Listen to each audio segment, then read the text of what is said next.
Bayangkan sejenak ya, Anda ini lagi berdiri di pinggir jalan raya antar kota gitu, di awal tahun 80-an. Yang pastinya udaranya panas, banyak debu berterbangan. Bener banget. Terus suara klakson tuh bersaut-sautan di mana-mana. Nah, di depan Anda, tiba-tiba menepi sebuah minibus Mitsubishi Colt Diesel yang ukurannya kecil. Mesinnya pasti berderak keras banget itu. Banget. Bodinya biasa aja. Terus kalau Anda coba ngintip ke dalamnya, wah, ruangannya sumpek, sempit. Dan orang-orang pada berdesakan di dalam. Iya, khas angkutan zaman dulu lah ya. Nah, sekarang coba Anda tahan memori visual soal minibus dan kita fast forward putar waktu ke masa kini. Minibus kecil yang berisik tadi, hari ini tuh udah menjelma jadi ratusan bus tingkat super mewah yang meluncur mulus membelah tol bebas hambatan. Wah, ini perubahannya drastis banget. Kan, di dalamnya tuh sekarang ada pramugarinya. Mereka nyajiin makanan. Kursinya ergonomis yang bisa direbahkan kayak di kelas bisnis pesawat terbang, plus ada sistem hiburan canggih di setiap kursinya. Rasanya bener-bener kayak ngelihat dua dunia yang sama sekali beda ya. Makanya, di sesi eksplorasi mendalam kita hari ini, kita bakal membongkar tumpukan sumber, artikel, dan catatan sejarah tentang gimana sih transformasi gila ini bisa terjadi. Betul. Kita bakal membedah cetak biru dari PT Rosalia Indah Transport, sebuah perusahaan otobus atau PO asal Karanganyar, Jawa Tengah. Misi kita hari ini sederhana sih, buat Anda yang lagi dengerin, kita pengen mengekstrak wawasan soal gimana perusahaan ini nggak cuma sekedar bertahan hidup, tapi malah mendominasi dan ngebangun ekosistem bisnis yang, ya, luar biasa masif. Dan jujur ya, kalau kita nyermatin tumpukan data yang kita punya sekarang, kisah ini tuh jauh melampaui sekedar urusan mesin, roda, atau bodi bus doang. Oh ya, maksudnya ada hal yang lebih besar di baliknya. Jelas, ini tuh sebuah masterclass gitu loh. Semacam studi kasus nyata tentang ketekunan yang ekstrim, terus kemampuan membaca arah kebijakan infrastruktur jauh sebelum pesaing mereka sadar. Dan satu lagi yang paling penting, seni mengunci uang pelanggan supaya terus berputar di dalam satu ekosistem perusahaannya sendiri. Wah, itu menarik banget. Oke, mari kita mulai dari titik nolnya dulu ya. Sebelum kita ngomongin bus tingkat dan segala kemewahannya, kita mesti mundur ke tahun 83. Titik mula berdirinya ya? Yap. Fokus kita tertuju ke sosok pendirinya, Bapak Justinus Soeroso. Dari catatan yang saya baca, latar belakang beliau ini tuh bener-bener membumi banget. Anak buruh tani kan? Hidupnya keras, dan karirnya itu bener-bener dimulai dari jalanan. Beliau ini pernah jadi kernet loh, terus perlahan naik jadi konduktor, sampai akhirnya bisa jadi agen di sebuah PO bernama Timbul Jaya. Proses ngerintis dari bawah banget. Betul. Terus, bersama istrinya, Ibu Justina Rahyuni, mereka berdua ngambil langkah yang lumayan nekat sih waktu itu. Mereka mendirikan layanan bus antar jemput sendiri. Yang mana itu adalah sebuah keputusan yang kalau secara kalkulasi bisnis di masa itu ya sangat amat beresiko. Kenapa tuh? Ya karena mereka memulai ini tanpa privilege modal besar. Mereka cuma mampu beli satu unit Mitsubishi Colt Diesel dengan plat nomor AD9866A. Oh, yang kalau kita cek datanya sekarang, plat itu udah terregistrasi berubah jadi AD7133A ya? Benar. Nah, layanan antarjemput pertama inilah yang melayani rute Solo, Blitar, Malang, terus tembus sampai ke Surabaya. Dan unit pertama ini, itu punya julukan legendaris banget di kalangan penggemar bus. Namanya Bibit Kawit. Julukan yang ikonik banget buat awal mula kerajaan bisnis mereka. Terus kalau nama perusahaannya sendiri, Rosalia, itu rupanya diambil dari nama anak pertama mereka, Justina Anna Rosalia. Saya sempat merenungkan hal ini sih.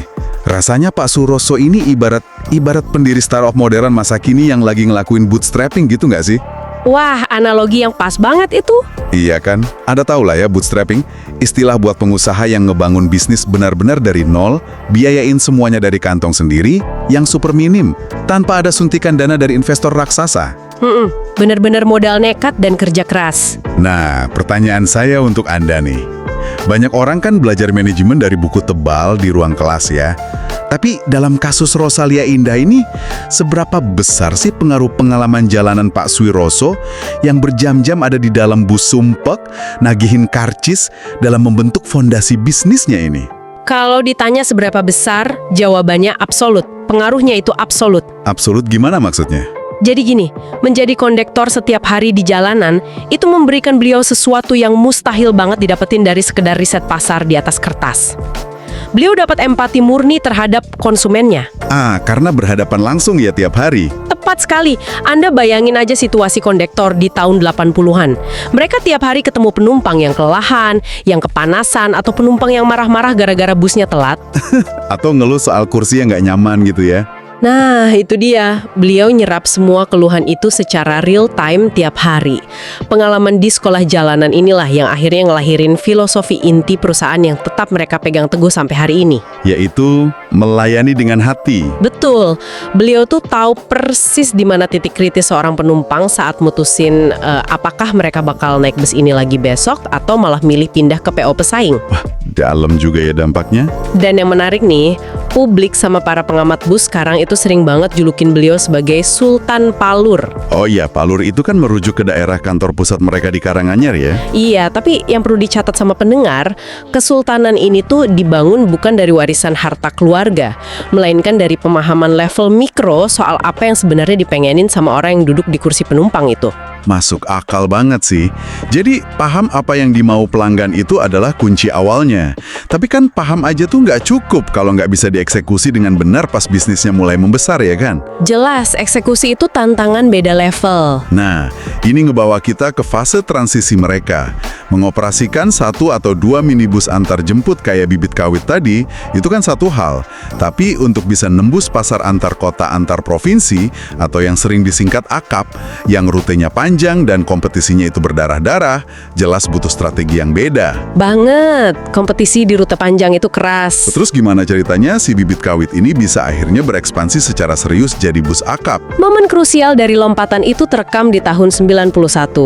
Di tahun itulah mereka resmi dapat izin dari Biro Perjalanan Umum untuk mulai beroperasi sebagai bus AKAP Permuh. 91 ya? Rute pertamanya kemana tuh? Rute perdana mereka itu lumayan ambisius loh buat ukuran pemain yang baru masuk. Mereka buka rute Solo ke Jakarta dan Blitar ke Jakarta. Wow, langsung main rute ibu kota? Iya, dan yang perlu banget ditekankan dari sumber kita ini, modal awal buat buka rute panjang itu cuma 5 unit bus. Cuma 5 bus? Cuma 5, menggunakan sasis Hino tipe AK, dan ingat, kelima bus ini semuanya masih non-AC. Bentar. Mari kita kasih gambaran yang jelas dulu nih buat pendengar. Perjalanan dari Solo ke Jakarta di awal tahun 90-an. Wah, itu perjuangan sih. Iya kan? Infrastruktur jalan zaman itu belum sebaik sekarang. Belum ada tuh yang namanya tol Trans Jawa. Terus di dalam bus tanpa AC, menempuh perjalanan yang mungkin, bisa makan waktu 15 jam lebih bareng puluhan orang asing. Dijamin pegel dan gerah luar biasa. Pasti. Itu jelas bukan pengalaman yang bisa dibilang nyaman. Terus gimana caranya mereka ngebujuk penumpang dari 5 bus sederhana ini buat mau balik lagi dan lagi pakai jasa mereka? Nah, disinilah letak inovasi mereka yang menurut saya melampaui zamannya. Ketika kenyamanan fisik itu terbatas banget sama teknologi bus waktu itu, mereka milih buat nyerang dari sisi psikologis pelanggannya. Nyerang psikologis? Caranya? Mereka meluncurkan kartu anggota yang dikasih nama Riplus. Nggak cuma itu, mereka juga ngadain program undian berhadiah yang emang ditujuin khusus buat para penumpang setia mereka. Ini nih bagian yang bikin saya sempat terhenti pas lagi baca dokumen sumbernya. Program loyalitas pelanggan di tahun 90-an, dan itu untuk kelas bus antar kota. Terdengar gila kan? Gila banget sih.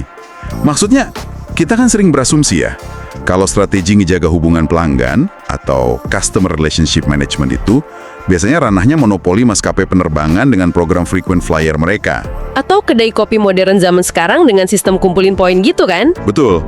Jadi strategi kayak gini tuh kedengarannya futuristik banget buat diterapin di sebuah PO bus di masa itu. Faktanya memang langkah itu sangat radikal. Strategi ini tuh benar-benar ngedisrupsi paradigma transportasi darat di Indonesia saat itu. Karena biasanya orang naik bus ya cuma buat lewat aja ya. Betul. Dulu kan pada umumnya naik bus itu dipandang sekedar transaksi putus. Anda beli tiket, Anda naik, terus sampai di terminal tujuan ya udah selesai urusannya. Nggak dikatakan apa-apa lagi. Murah. Benar. Tapi dengan rilisnya kartu RI Plus ini dan ngasih peluang buat menang undian, Rosalia Indah tuh berhasil ngubah transaksi yang dingin tadi jadi sebuah ikatan emosional. Penumpang tuh jadi merasa diakui eksistensinya. Wow, kayak merasa dihargai gitu ya sebagai customer.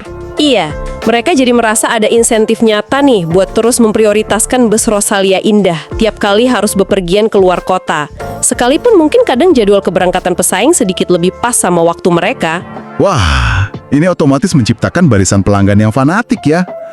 Tapi tetap aja sih menurut saya, sebuah kartu anggota dari plastik itu nggak bakal ada artinya kalau ternyata pelayanan pasti lapangannya buruk. Betul, pelayanan tetap nomor satu. Terus, apakah di dalam internal perusahaannya sendiri ada strategi khusus yang mendukung kepuasan pelanggan ini? Sangat ada. Dan jujur aja, ini poin yang sering banget luput dari perhatian perusahaan-perusahaan modern zaman sekarang.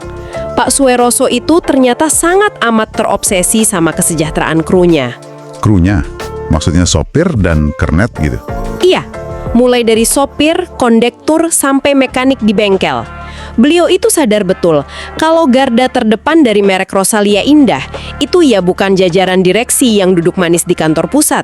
Tapi mereka yang keringetan di jalan. Tepat. Garda terdepannya adalah para sopir yang mungkin lagi kelelahan nyetir di tengah malam buta melintasi jalur pantura yang keras. Makanya, beliau mastiin banget gaji dan kesejahteraan hidup mereka tuh benar-benar terjamin. Kenapa beliau sepemikiran itu ya? Karena ada korelasi langsungnya. Gini, sopir yang merasa dihargai secara finansial dan sejahtera keluarganya itu nggak bakal nyetir secara ugal-ugalan atau ngejar setoran sampai ngebahayain nyawa penumpang. Ah, bener juga. Fokus mereka jadi lebih ke keselamatan ya. Dan konduktor yang hidupnya tenang, nggak pusing mikirin utang, itu pasti bakal ngelayanin penumpang dengan senyuman yang sungguhan, bukan senyum terpaksa. Slogan perusahaan mereka kan ramah, aman, dan nyaman. Nah, itu benar-benar dieksekusi dari dalam keluar. Keren banget. Kesejahteraan kru itu akhirnya jadi jaminan buat kualitas pelayanan. Pendekatan yang bisa dibilang sangat humanis, tapi ternyata dampaknya masif banget ya ke profit perusahaan. Sangat masif. Dan hasil dari loyalitas yang dipupuk berpuluh tahun inilah yang rupanya jadi semacam fondasi kuat buat ledakan bisnis mereka yang sesungguhnya di masa depan. Coba deh, kita lihat data operasional mereka per Oktober tahun 2025 ini. Angka-angkanya udah skala raksasa sekarang. Asli, bikin pusing kepala saking besarnya. Dengerin nih, mereka sekarang memiliki 475 agen perwakilan, terus melayani lebih dari 250 trayek perjalanan aktif, punya 389 bus reguler. Dan yang jadi bintang utamanya? Nah ini, yang paling mencolok di jalanan saat ini. Mereka mengoperasionalkan 50 unit bus tingkat atau double decker. Bayangin aja, dari awalnya bus non-AC yang sumpek, sekarang punya 50 bus tingkat super mewah. Itu lonjakan yang ekstrim banget. Ekstrim dan tentunya butuh modal yang sangat padat. Kalau kita bedah lebih dalam lagi, punya 50 armada bus tingkat itu bukan sekedar buat pamer pencapaian status aja loh. Itu adalah komitmen finansial yang sangat berat sebenarnya. Iya kan? Bus tingkat harganya miliaran. Betul. Dan Rosalia Indah ini sampai memegang rekor muri atau Museum Rekor Dunia Indonesia sebagai PO akap dengan armada double decker terbanyak yang punya layanan khusus pramugara dan pramugari. Wow. Perjalanan angkanya juga nanjak terus. Dari awalnya cuma punya 21 unit, terus naik jadi 36 unit di tahun 2024, sampai akhirnya nembus angka 50 unit. Dan asal tahu aja, sasis yang mereka pakai itu bukan sasis sembarangan. Nah, soal sasis ini di dokumen sumber kita tuh emang banyak banget nyebutin detail teknis. Katanya mereka pakai sasis premium dari Eropa, kayak Scania K410 I2 sama Mercedes-Benz O500 RSD 2455 yang tipe Tronton. Iya, kelas atas semua itu. Terus urusan karoserinya mereka percayain ke nama-nama besar lokal. Kayak pakai model Jet Bus 5 buatannya Adi Putro, sama model Legacy SR3 dari Laksana. Tapi jujur nih, buat pendengar awam yang bukan anak busmania, apa sih sebenarnya arti dari istilah-istilah ini? Kenapa ini jadi penting buat dibahas? Oke, mari kita urai perlahan biar lebih gampang dipahami ya. Di dalam industri transportasi bus, kendaraan itu tuh nggak dibeli utuh kayak kalau Anda beli mobil biasa di showroom. Oh, jadi belinya pisah-pisah? Betul, perusahaan bus itu pertama-tama bakal beli yang namanya chassis dulu. Chassis ini pada dasarnya adalah mesin, terus roda, setir, dan kerangka besi bagian bawahnya. Nah, Rosalia ini mengimpor chassis premium langsung dari Scania dan Mercedes-Benz Mercedes-Benz di Eropa. Pantesan tangguh ya. Terus soal tipe tronton tadi itu maksudnya apa? Tronton itu sebutan orang lapangan buat nyebut chassis yang punya 3 sumbu roda di bagian bawah. Bukan cuma 2 sumbu roda kayak bus reguler pada umumnya. Ah, bannya lebih banyak di belakang gitu ya? Yap, dan 3 sumbu roda ini peranannya amat sangat vital buat nopang beban bodi bus tingkat yang super tinggi dan super berat itu supaya tetap seimbang. Oke, chassisnya dapat. Terus diapain? Setelah sasis dibeli, mereka bakal ngirim kerangka bermesin ini ke pabrik karoseri kayak Adi Putro di Malang atau Laksana di Semarang. Karoseri inilah pabrik yang khusus ngerakit dan ngebangun baju atau bodi bus bagian luar, sekaligus menata desain interiornya. Jadi ini semacam perpaduan ya? Betul, kolaborasi antara mesin Eropa yang super tangguh dikawinkan sama desain bodi elegan karya anak bangsa. Hasilnya ya armada raksasa yang nggak cuma kuat lari jarak jauh, tapi juga memanjakan mata penumpangnya. Gila loh, mereka bahkan sampai ngedesain interiornya tuh buat mengakomodasi 13 kelas perjalanan yang berbeda di dalam berbagai armadanya. 13 kelas? Itu banyak banget. Mulai dari kursi biasa gitu ya, sampai yang bentuknya menyerupai kapsul hotel di dalam bus yang bisa buat rebahan total. Iya, yang kelas sleeper itu sekarang lagi tren banget. Tapi ada satu hal nih yang lumayan memicu rasa ingin tahu saya.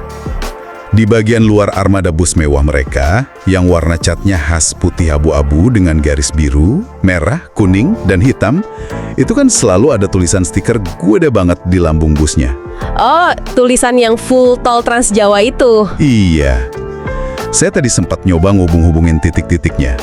Kenapa sih mereka sampai berani investasi sedemikian gila-gilaannya di pengadaan bus bertingkat? Kenapa nggak beli bus reguler aja yang jumlahnya lebih banyak dan secara perawatan pasti lebih murah kan? Nah, pertanyaan Anda ini benar-benar analitis. Dan jawabannya ngebongkar esensi dari kepemimpinan yang visioner di tubuh manajemen mereka. Yang mana sekarang ini kan tongkat estafetnya dilanjutin sama generasi kedua ya, Bapak Franciscus Saverius Adimas Rosdian selaku Direktur Utama. Gimana kata beliau? Beliau tuh dengan tegas menyatakan dalam dokumen catatan kita ini, kalau pengadaan bus tingkat secara masif itu sama sekali bukan karena sekedar FOMO atau sekedar takut ketinggalan tren double decker yang lagi dilakuin pesaing. Jadi bukan ikut-ikutan doang. Bukan. Ini adalah sebuah respon strategis dan sangat kalkulatif terhadap rampungnya pembangunan infrastruktur tol Trans Jawa pada bulan Mei tahun 2019 lalu. Oh, jadi maksudnya kehadiran jalan tol panjang yang menyambungkan ujung ke ujung Pulau Jawa ini secara fundamental benar-benar ngerubah cara kerja dan strategi bisnis bus. Tepat 100%. Coba Anda ingat-ingat lagi, sebelum tol Trans Jawa itu rampung, sebagian besar rute bus ke arah timur kan harus ngelewatin jalan arteri biasa atau jalur pantura. Yang jalannya sering macet parah itu kan? Iya, udah macet, jalanannya sempit, bergelombang, banyak lubang, dan medannya menantang banget. Mengoperasikan bus tingkat yang bodinya sangat tinggi dan bobotnya super berat di jalanan kayak gitu tuh sebenarnya sangat nggak efisien. Oh, bahaya juga ya kalau dipikir-pikir. Pastinya, penumpang yang duduk di lantai 2 itu dijamin bakal ngerasa limbung atau malah pusing mual pas busnya harus bermanuver tajam menghindarin lubang, risiko kecelakaannya juga otomatis jauh lebih tinggi. Tapi begitu tol Trans Jawa ini beroperasi secara penuh, Lanskap permainannya berubah total. Jalanan tiba-tiba jadi lurus, aspalnya mulus, dan hambatan perjalanan berkurang drastis. Bermanuver pakai bus setinggi apapun di jalan tol itu jauh lebih stabil. Nah, manajemen Rosalia Indah tuh berhasil ngelihat peluang ini lebih dulu dibanding yang lain. mereka baca situasinya ya. Jadi berani ngejanjikan tidur yang nyenyak tanpa gangguan buat penumpang kelas atas mereka. Bener banget. Karena waktu tempuhnya sekarang jadi bisa diprediksi dan guncangannya minim, mereka berani nawarin pengalaman perjalanan yang benar-benar setara sama kabin pesawat udara. Pramugarinya bisa jalan nyajiin teh atau kopi tanpa takut kesiram gara-gara bus ngerem mendadak. Dan kursi rebah kapsulnya juga bisa dinikmati maksimal ya. Iya, ini tuh sebuah manuver bisnis yang menurut saya sih brilian banget. Mereka memanfaatkan proyek infrastruktur jalan bernilai triliunan rupiah milik negara dipakai sebagai katalisator buat naikin nilai jual layanan mereka sendiri. Mereka ibaratnya ngebaca kemana arah angin bertiup, terus dengan berani ngebangun layar kapal yang paling besar. Wah, luar biasa merinding dengar strateginya. Menguasai aspal dengan armada terbaik, udah cek. Terus mengikat loyalitas pelanggan pakai kartu member tadi, juga udah cek. Tapi ternyata kalau kita terus nyusuri dokumen riset kita ini, ambisi ekspansi mereka itu rupanya nggak cuma berhenti di jalan raya loh. Iya, kejutan terbesarnya justru ada di luar bus. Disinilah letak gilanya. Mereka sadar kalau di saat manusia berpindah rute dari titik A ke titik B, mereka itu nggak cuma sekedar memindahkan badan jasmani doang. Ada ekor kebutuhan lain yang selalu ngikutin di belakangnya. Manusia butuh makan, butuh istirahat yang layak. Benar, butuh buang air, butuh tidur, dan jangan lupa, barang-barang atau komoditas itu juga butuh dikirim melintasi kota-kota. Saya rasa Anda lagi mengarah ke strategi diversifikasi bisnis mereka yang masif itu ya. Persis, karena mobilitas manusia itu memicu rantai ekonomi yang amat panjang. Saya tuh tadi nemuin fakta soal lahirnya Rosalia Express. Perusahaan pengiriman logistik ini resmi dilahirkan tahun 2004. Dan coba tebak, dari mana sih gagasan awalnya muncul? Dari mana tuh? Dari sekedar ngamatin ruang bagasi kosong di bawah lantai bus penumpang. Hah, sesederhana itu awalnya? Iya, mereka ngelihat kalau ruang bagasi di antara roda bus bagian bawah itu sering banget kosong melompong. Sementara sesekali, ada aja orang di terminal yang mau nitipin paket ke kota tujuan dengan cara nitip sama kondektur. Oh, yang sering kejadian zaman dulu ya? Betul! Dari budaya sekedar titip paket kondektur yang informal ini, idenya dilembagakan sama manajemen. Bagasi kosong itu diseriusin sampai akhirnya lahir perusahaan kurir raksasa. Yang mana Rosalia Express ini sekarang udah punya 14 area perwakilan utama dan lebih dari 300 agen khusus paket di seluruh penjuru Indonesia. Wow. Kalau kita bedah fenomena ini dari kacamata manajemen operasional ya, ini tuh bentuk paling murni dan paling brilian dari yang namanya optimalisasi aset. Optimalisasi gimana tuh? Gini, tiap kali satu unit bus Rosalia berangkat dari rute Solo ke Jakarta misalnya, biaya bahan bakar solar dan biaya masuk tolnya kan udah pasti dikeluarkan kan? Terlepas dari apakah bagasi di bawahnya itu kosong atau penuh barang. Oh iya bener, kos jalan tetap sama. Nah, ruang bagasi kosong itu sebenarnya adalah sebuah aset yang menganggur. Daripada mereka ngebuang opportunity cost, mereka mutusin buat memonetisasinya. Ruang bagasi kosong tadi disulap jadi unit bisnis logistik baru yang margin keuntungannya tuh, sangat amat sehat. Kenapa marginnya bisa sehat? Karena ongkos operasional perjalanan si paket itu udah sepenuhnya disubsidi silang dari uang tiket penumpang yang duduk di lantai atas. Ya ampun, bener juga. Mereka berhasil ngerubah ruang kosong jadi mesin cetak uang murni. Dan yang bikin saya makin geleng-geleng kepala, ekspansi kerajaan bisnis mereka ini nggak berhenti cuma di urusan pengiriman barang. Masih ada lagi? Masih, mereka terjun lebih dalam lagi ke sektor hospitality alias industri keramah tamahan lewat anak-anak usahanya. Catatan portofolio mereka tuh panjang banget. Coba sebutin. Mereka sekarang punya jaringan rumah makan sendiri ya yang dikasih nama Rosin Resto. Terus mereka juga mengelola rest area eksklusif yang super lengkap di kilometer 319 jalur tol Pemalang Batang. Wah, nguasain titik strategis tol juga ya? Gak cuma itu, mereka bahkan ngebangun hotel berbintang loh, namanya Hotel Rosin, yang lokasinya ada di Bantul, Yogyakarta. Dan jangan salah sangka, ini bukan semacam hotel transit murah buat numpang mandi, tapi hotel lengkap dengan fasilitas meetings, insentif, conference, dan exhibition ya. Buat pendengar yang mungkin awam, MICE itu singkatan dari Meetings, Incentives, Conferences, and Exhibitions ya. Betul, artinya hotel ini tuh siap banget dipakai buat nampung acara bisnis besar berskala nasional atau konvensi. Dan bahkan di dalamnya udah dilengkapi fasilitas spa juga. Terus, belum puas sampai di situ, mereka juga bikin toko kelontong sendiri namanya Rosin Mart. Buka jasa cuci pakaian namanya Rosin Laundry.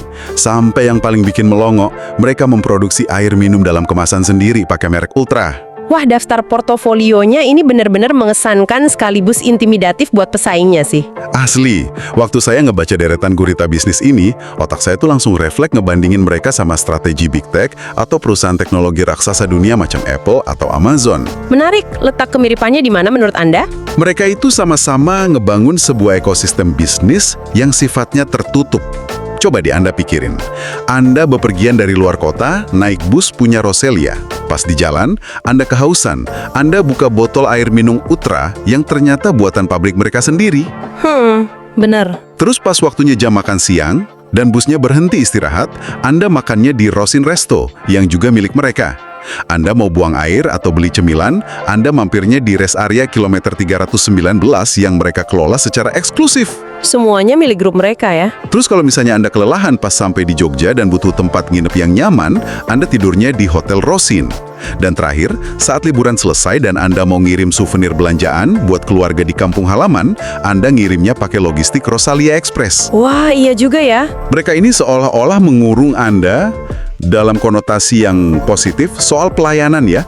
Benar-benar di dalam ekosistem layanan mereka sendiri, dari ujung hulu sampai ke hilir. Analogi Anda soal ngebandingin mereka sama ekosistem perusahaan Big Tech tadi itu jujur sangat relevan. Dari luar, fenomena ini emang tampak ya sebuah penaklukan dompet pelanggan secara total. Tapi ini ada tapinya nih. Tapi apa? Kalau kita coba menyelami logika finansial di ruang rapat direksinya, ngebangun ekosistem sebesar ini tuh tujuan utamanya bukan sekedar kemaruk pengen memonopoli uang jajan penumpangnya. Terus tujuannya apa dong? Ini adalah strategi tingkat tinggi yang paling tangguh untuk lakuin yang namanya mitigasi resiko perusahaan. Mitigasi resiko. Sebentar, gimana ceritanya sebuah ekosistem hospitality bisa memitigasi resiko dari bisnis inti mereka yang jualan tiket bus? Gini cara kerja logikanya. Coba Anda bayangkan mengoperasikan ratusan armada bus tiap hari, melayani puluhan ribu penumpang dalam sebulan. Tiap penumpang itu kan pasti berhak dapat fasilitas jatah air minum botol gratis dan selimut bersih buat tidur kan? Iya dong, fasilitas standar bus malam. Nah, bayangin kalau Rosalia Indah harus terus-terusan beli air mineral botolan dari perusahaan luar. Itu bakal jadi pengeluaran tunai yang sifatnya konstan, angkanya masif, dan harganya selalu berfluktuasi di luar kendali mereka karena ngikutin harga pasar. Dapat untung tapi duitnya keluar lagi buat beli fasilitas. Betul, tapi dengan mendirikan pabrik air minum Ultra milik sendiri, Rosalia Indah tuh berhasil ngubah apa yang tadinya berstatus sebagai cost center atau pusat beban biaya pengeluaran, berubah menjadi profit center alias pusat pencetak laba. Gila, masuk akal banget. Hal yang persis sama juga berlaku buat urusan kebersihan armada. Jutaan selimut dan sarung bantal penumpang yang harus dicuci setiap tahunnya, sekarang semuanya ditangani sama Rosin Laundry milik grup sendiri. Makanan prasmanan buat ribuan penumpang dan kru tiap harinya, semuanya dipasok bahan dan dimasak oleh dapur Rosin Resto. Berarti intinya mereka ini secara mutlak membayar dari mereka sendiri ya? Betul sekali. Dengan mengendalikan rantai pasokan logistik pendukung ini secara penuh, mereka mastiin banget kalau perputaran uang tunainya itu nggak ada yang bocor keluar ke kantong vendor pihak ketiga. Uangnya cuma muter-muter aja kembali ke brankas usaha mereka. Pantesan mereka kuat banget. Dan ini tuh pada akhirnya ngebentuk bantalan finansial yang luar biasa kokoh. Karena Anda tahu sendiri, industri transportasi itu aslinya sangat rentan. Rentan karena apa biasanya? Banyak faktor, harga bahan bakar solar yang tiba-tiba melonjak drastis, atau sering juga ada promo tiket pesawat murah yang tiba-tiba nyuri pangsa pasar kelas atas mereka. Belum lagi kalau lagi masuk masa low season di mana orang jarang bepergian. Nah, pas masa krisis atau sepi gitu, gimana ekosistem ini ngebantu? Saat bisnis penjualan tiket busnya lagi lesu, divisi logistik Rosalia Express mungkin justru pendapatannya lagi meroket naik gara-gara lagi musim orang belanja online akhir tahun. Atau coba ingat pas masa pandemi kemarin yang neken mobilitas orang antar kota.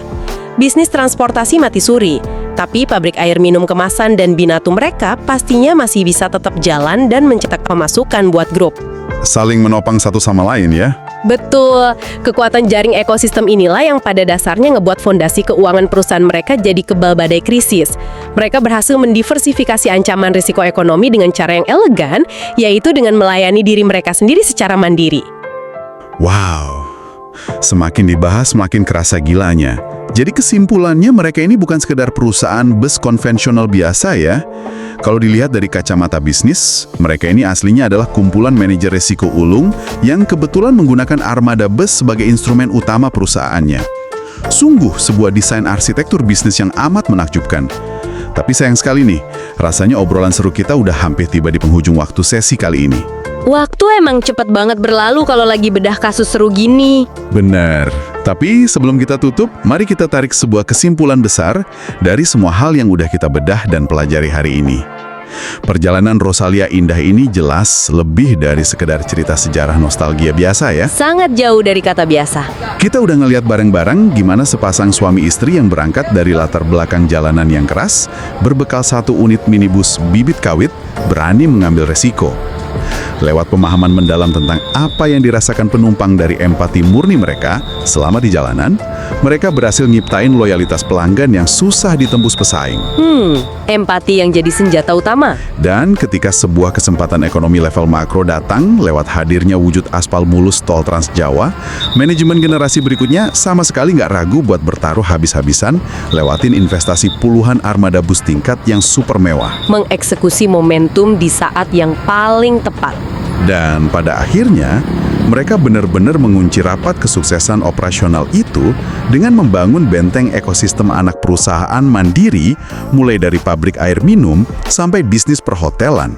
Dan yang menurut saya jadi benang merah dari semua fase perjalanan mereka adalah keengganan untuk ngerasa cepat puas diri. Mereka ini selalu lapar nyari celah efisiensi baru, selalu mau mendengarkan apa maunya pasar dan, yang paling penting, berani mengeksekusi ide di saat pesaing-pesaing mereka mungkin masih pada sibuk berdebat nyari aman di ruang rapat. Itu tuh bener-bener cetak biru yang valid buat ngebangun kelangsungan hidup bisnis yang bisa tahan banting lintas generasi. Sebuah rangkuman yang sangat solid. Nah, untuk Anda yang dari tadi setia mendengarkan obrolan kami, terima kasih banyak ya karena udah meluangkan waktunya bersama kami untuk ngebongkar arsip perjalanan epik dari PT Rosalia Indah Transport ini. Sebelum Anda beranjak menutup sesi ini dan kembali lanjutin rutinitas aktivitas Anda, saya pengen ninggalin satu pemikiran yang mungkin bisa Anda renungkan. Silahkan. Kita tadi udah membahas panjang lebar di tengah sesi soal bagaimana sebuah raksasa layanan pengiriman barang logistik bernilai fantastis kayak Rosalia Express pada awalnya terlahir secara tak sengaja hanya karena kejelian seseorang dalam ngelihat ruang bagasi bus yang kosong. Betul, dari hal sepele. Nah, coba sekarang Anda perhatikan pekerjaan, rutinitas, proyek yang lagi dikerjain, atau bisnis Anda saat ini. Adakah kira-kira ruang bagasi kosong di sekitar Anda yang selama ini selalu Anda abaikan? Pertanyaan yang bagus buat introspeksi. Mungkin itu berupa sebuah keahlian ekstra yang belum benar-benar Anda manfaatkan, atau mungkin sekedar waktu luang 1 jam setiap pagi sambil ngopi, atau aset sekecil apapun yang tampaknya remeh banget di mata orang lain. Namun, jika diamati dengan kacamata seorang visioner kayak Pak Suroso, diam-diam ternyata hal remeh itu memiliki potensi luar biasa besar untuk menjadi fondasi bagi kerajaan kesuksesan Anda di masa depan. Pikirkanlah itu baik-baik. Sampai jumpa di eksplorasi pengetahuan mendalam kita yang selanjutnya.